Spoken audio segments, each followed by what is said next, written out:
সবাই কেমন আছো? তো আজকে অনেক দিন বাদে ঘুরতে বেরিয়েছি। অনেক দিনের প্ল্যান হচ্ছে না। তো আজকে সাকসেসফুল হয়েছে। তো আমরা গেছিলাম কোথায়? কল্যাণীর ফুচকা পাড়া। কল্যাণীতে যে একটা আলাদা করে ফুচকা পাড়া আছে সেটা তো জানতাম না। এই যে এখন ভিডিও নতুন নতুন দেখা যায় না, সেখান থেকেই জেনেছি। তো সেই জানা আর কাজ একসাথে সবাই মিলে চলে গেছিলাম ফুচকা পাড়ায়। আর এখানে রানী রাসমণি ঘাটও আছে, সেখানেও আমরা একটু ঘুরতে চলে গেছিলাম। এই যে এখানে মন্দিরের ভেতর সব ঠাকুরেরা রয়েছে, এখানে রাম সীতা লক্ষ্মণ।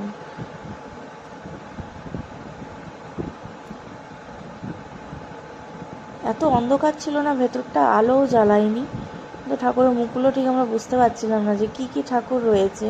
আর এখানে আমার ননদ ভোলে বাবার সামনে ঘন্টা বাজাচ্ছিল। তো ঘন্টা বাজাতে সবারই ভালো লাগে। আমি যেহেতু ভিডিও করছিলাম তাই আর বাজাতে পারিনি।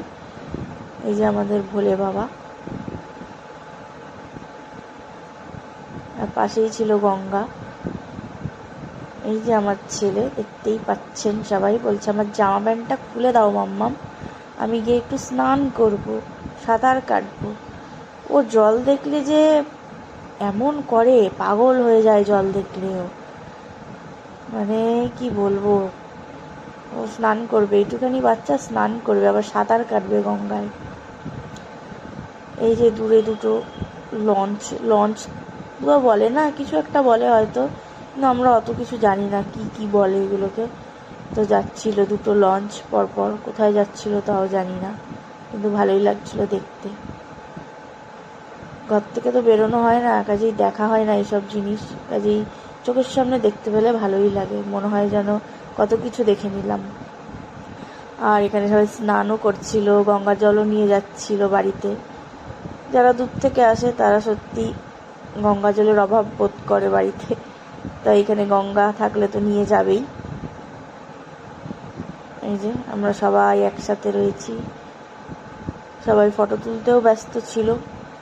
আর আমার ছেলে তো দাদুর কোলে চেপে বসে আছে। আমরা যেখানেই যাই আমাদের এই টিমটা রয়েছে, এটা আমাদের ফ্যামিলি টিম যাকে বলে। আর এই যে রানী রাসমণির মানে ঘাটের ওখানে মন্দিরটা, এটা মা কালীর মন্দির, ভেতরে মা কালী প্রতিষ্ঠিত আছে। এটা ভয়েস ওভার দিতে বাধ্য হয়েছি কারণ ওখানে কতগুলো বাইকার এসছিল, এত বাইকের আওয়াজ করছিল যে মাথাটা খারাপ হয়ে যাচ্ছিল। তো ওখানে পাড়ার লোকেরা পরে দিয়েওছে, বকাঝকা করেছে ওদের। এই যে আমার ছেলে ভেতরে ঢুকেছে মন্দিরে। আমি ওখানে কি করছিলাম জানি না, ভয়েস ওভার তো, ও না, মন্দিরে একটু বর্ণনা দিচ্ছিলাম, কিন্তু যে বললাম বাইকারদের এত আওয়াজ ছিল, তো সেই কারণে আমাকে এটা মিউট করে দিতে হয়েছে।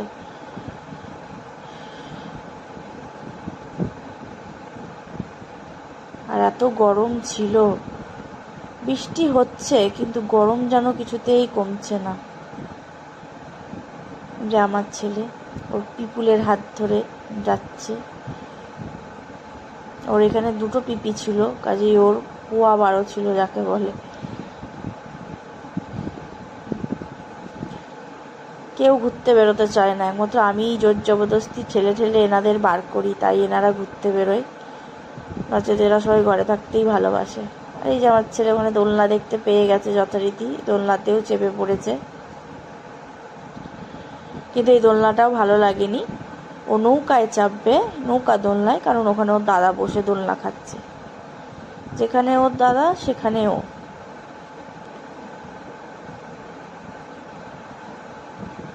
এই যে চেপে পড়েছে, ওই দোলনা থেকে নেমে এই দোলনায় চেপে পড়েছে। আর সবচেয়ে বড় কথা, ওইটুখানি ছেলে কোনো কিছুতে ভয় পাবে না, এটা সবচেয়ে ভালো জিনিস, ভয় না পাওয়া। এই যে বলেছিলাম না, ওর দুটো পিপি গেছে, একটা পিপির সাথে বসে বসে গল্প করছে। কি গল্প না, আমি জলে নামবো, স্নান করব।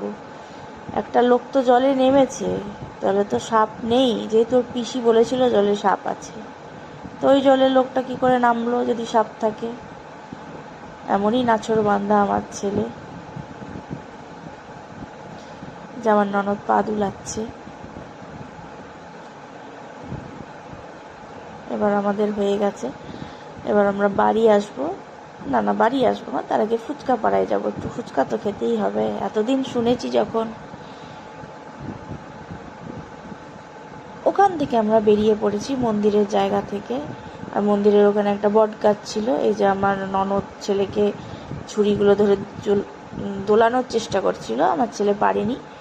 এটা আমার ননদ জায়ের ছেলে, তো ও একটু ট্রাই করেছে, ও পারেনি। শেষে আমিও ট্রাই করেছি। কেউ হাসবেন না দয়া করে, কারণ এটা ছোটোবেলার কথা মনে পড়িয়ে দেয়।